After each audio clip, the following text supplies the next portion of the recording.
वो बिहार में बांकीपुर विधानसभा सीट है ना, वो खाली हुई थी। नितिन नवीन राज्यसभा में चले गए ना, तो वहां प्रशांत किशोर चुनाव लड़ रहे हैं।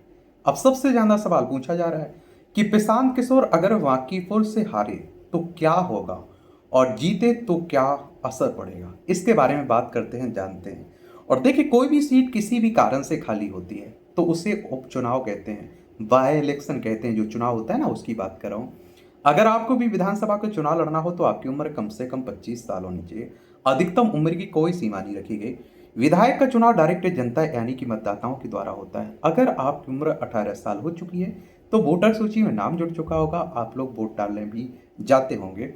और ये चुनाव कौन करवाता है? इलेक्शन कमीशन ऑफ इंडिया, भारतीय निर्वाचन आयोग, एक संवैधानिक संस्था है। संविधान के अनुच्छेद 324 के तहत चुनाव आयोग की स्थापना की बात की गई।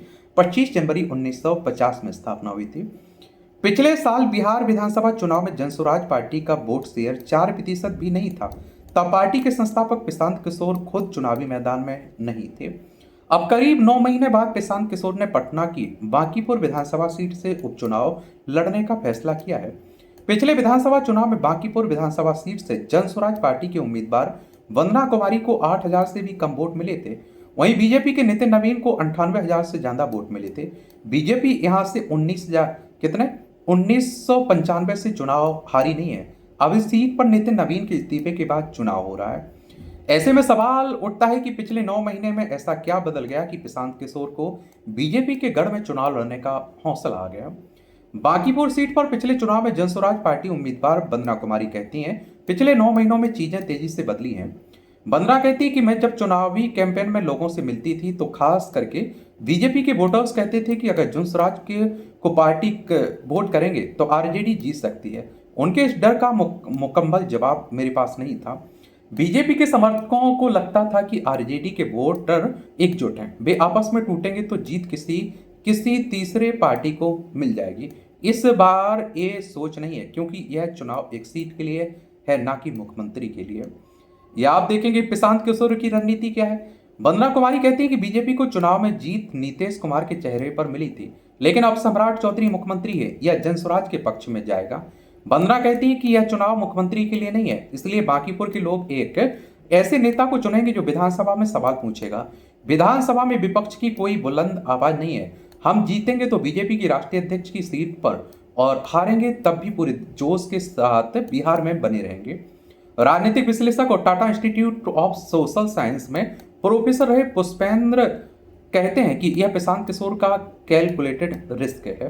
पुष्पेंद्र कहते हैं कि अभी बिहार में सम्राट चौधरी को लेकर कई सवाल हैं, और सम्राट चौधरी को लेकर बीजेपी का पढ़ा लिखा वोटर बहुत खुश नहीं है। बांकीपुर पूरी तरह से अर्बन सीट है और यहाँ कथित ऊंची जातियों की आबादी बहुत ज्यादा है। राम मंदिर में चोरी से भी बीजेपी घेरे में है। ऐसे में प्रशांत किशोर इसे मौके के रूप में देख रहे हैं। प्रशांत किशोर अगर सीट से जीत जाते हैं तो क्या होगा, और हारते हैं तो क्या असर पड़ेगा। पुष्पेंद्र कहते हैं कि प्रशांत किशोर एक संदेश देना चाहते हैं कि वो बिहार में मजबूती से खड़े हैं। इस संदेश को देने के लिए जरूरी नहीं कि चुनाव जीता ही जाए। उनकी पिछली उम्मीदवार को करीब 8,000 वोट मिले थे। प्रशांत को इसके 3 गुना भी वोट मिलता है तो वह कहने की स्थिति में होंगे कि जनसुराज को लेकर लोगों की दिलचस्पी बढ़ रही है। प्रशांत के पास गंवाने के लिए बहुत कुछ नहीं है। उनके आने से यहाँ की लड़ाई में अब आरजेडी पीछे छूट गई है। प्रशांत निपत्त में नहीं रहना चाहते हैं, इसलिए उन्होंने इस उपचुनाव में खुद को उतारा है। क्या किया है? खुद को उतारा है। जातीय पहचान, पुष्पेंद्र कहते हैं अगर जीत जाते हैं तो उनकी पार्टी को बहुत मजबूती मिलेगी। प्रशांत किशोर विधानसभा से लेकर गली चौराहों तक बहुत मुखर हो जाएंगे, विपक्ष की स्पेस तेजी से हासिल कर सकते हैं। पिछले विधानसभा चुनाव में पटना की कुम्हार सीट पर प्रशांत किशोर ने अपनी पार्टी से गणित के चर्चित प्रोफेसर कृष्ण चंद्र सिन्हा यानी केसी सिन्हा को उम्मीदवार बनाया था। इस सीट पर भी कायस्थों का वोट सबसे ज्यादा है। केसी सिन्हा कास्त जाति से ही ताल्लुक रखते हैं, लेकिन जीत बीजेपी के संजय कुमार को मिली जो बनिया जाति से हैं। केसी सिन्हा 15,000 से ज्यादा वोट के साथ तीसरे नंबर पर रहे थे। बीजेपी के संजय कुमार को 1 लाख से भी ज्यादा वोट मिले थे। केसी सिन्हा से मैंने पूछा कि बाकी पिछले 9 महीने में जनसुराज पार्टी के पक्ष में चीजें बदली हैं। इसके जवाब में सिन्हा कहते हैं कि मुझे नहीं लगता है कि चीजें बहुत बदल गई, लेकिन प्रशांत किशोर मोर्चे पर जमे रहना चाहते हैं। लड़ाई आसान नहीं है, लेकिन लड़ना तो पड़ेगा। अगर प्रशांत जीत जाते हैं तो पार्टी को ऑक्सीजन मिल जाएगी, लेकिन बिहार में जाति की पहचान अब भी बहुत बड़ी है। सवर्णों का मोह बीजेपी से अभी खत्म नहीं हुआ। कितनी बड़ी चुनौती है। इस बीच बीजेपी ने मंगलवार को अपने युवा नेता और कायस्थ समुदाय से आने वाले युवा कार्यकर्ता अभिषेक कुमार को इस सीट से उम्मीदवार घोषित किया और फिर वो बदल भी दिया। और विपक्षी राष्ट्रीय जनता दल ने अपनी उम्मीदवार रेखा कुमारी और रेखा गुप्ता को बरकरार रखा, जिन्हें 2025 के विधानसभा चुनाव में सीट पर नितिन नवीन के खिलाफ करीब 47,000 वोट मिले थे।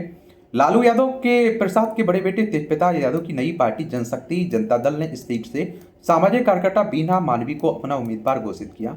पहले इस विधानसभा क्षेत्र को पटना पश्चिम सीट के नाम से जाना जाता था। अपने पिता नवीन किशोर प्रसाद सिन्हा के असामयिक निधन के बाद नितिन नवीन ने राजनीति में कदम रखा और 2006 में पहली बार इस सीट से विधानसभा चुनाव जीता। तब से यह सीट लगातार उनके पास है। पटना जिले की बांकीपुर विधानसभा सीट पर करीब 4 लाख मतदाता हैं। यहाँ कायस्थ और वैश्य यानी व्यापारी वर्ग के मतदाताओं का प्रभाव माना जाता है। इस क्षेत्र में कायस्थ समुदाय कुल मतदाताओं का करीब 15 से 20% है, जबकि वैश्य समुदाय भी पटना जिले की इस शहरी सीट पर एक बड़ा सामाजिक समूह है। पटना में हिंदी दैनिक प्रभात खबर के स्थानीय संपादक अजय कुमार कहते हैं, प्रशांत किशोर एक संदेश देना चाहते हैं। वह बिहार में मजबूती से खड़े रहेंगे और बांकीपुर में उनकी पार्टी पूरी मजबूती से चुनाव लड़ेगी।